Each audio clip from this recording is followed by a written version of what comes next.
shifting demographics in the presidential race. Things are changing for black voters, and both parties need to pay attention. A preliminary exit poll shows 18% of black men supported President Trump. That may not sound like a lot, but that's up from 14% in the 2016 election. For black women, 8% voted for President Trump this year. That is also up from 4% in 2016. But overwhelmingly, black voters are still voting for the Democratic Party, which is what the Biden-Harris campaign is hoping will push them to 270. I want to bring in LaTosha Brown. She is the co-founder of Black Voters Matter Fund, and she joins me now from Atlanta. LaTosha, thank you so much for being with us. You know, since the civil rights movement, the backbone of the Democratic Party really has been black voters, mainly black female voters. Can you explain why they are a voting bloc to be reckoned with?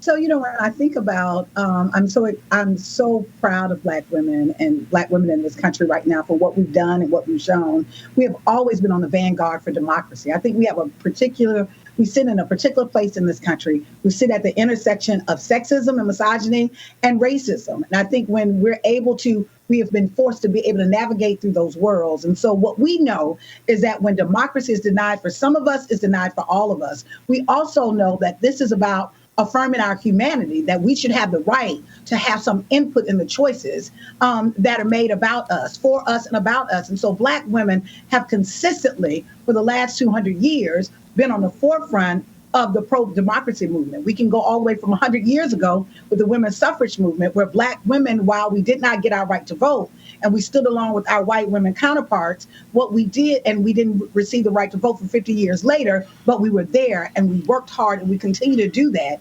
And so now I think what people are starting to recognize, we've been here all along, but I think there's some acknowledgement because I think the political landscape is shifting. And so the value of the black woman vote and the black vote has shifted the dynamics as we see in this election cycle. And so the work that we're doing, we've been doing this work, but I think it's critical because of a number of things. I think it's critical because black women, not just only as voters, we turn out as higher turnout than any other constituency group in this country, but we're also organizers and we're strategists and we're candidates. So let's talk a little bit about those black male voters, because there's been a lot of talk about that group this election cycle. Preliminary exit polls show that a majority did vote for Biden, but close to 20% voted for Mr. Trump. Can you sort of explain what caused that shift?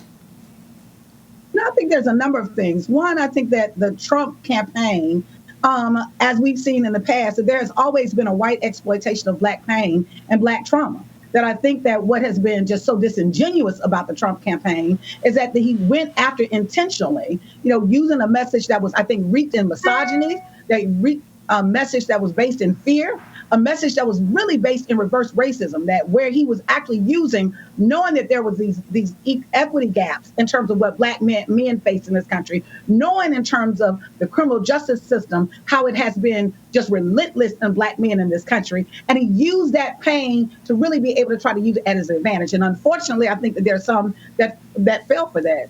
In addition to that, I do think that there are many more people have been voting in this election cycle, that there are more people who have participated in this election ever in the history of this country. And so I think it is normal to see the numbers shift as you have more people that are participating in the process. What I find interesting is that there's still 80% overwhelming black men that are supporting the Democratic ticket more than any other constituency group outside of black women in this country. So they're still a force to be reckoned with and a part of the base of the Democratic Party. Yeah, good point, of course. And, you mentioned exploiting black pain earlier in your answer there. It has been a year of pain for a lot of Americans, black, white, any shade. It's been a year of racial tension with Black Lives Matter, with the death of George Floyd and all those others this year that were noted, and with the protests. And do you feel that all of that has played a part in the black community coming together and coming out to vote? Absolutely. Absolutely. We want change. that when we saw George Floyd, we saw the largest uprising in all 50 states in this country, multiracial, multi-generational, but we are tired of anti-Black racism. What you saw in COVID-19, that our community has been disproportionately impacted by COVID-19, not just in terms of around our health, where we've seen these high rates of death and how we've seen its sickness and people testing positive, but we've also had an economic hit. We want change. We want something different. So what I would say is why I'm so proud of Black voters on this year is that on this year, we voted for us. All right. Well, LaTosha Brown, thank you so much for joining us. We really appreciate it. Thank you for having me.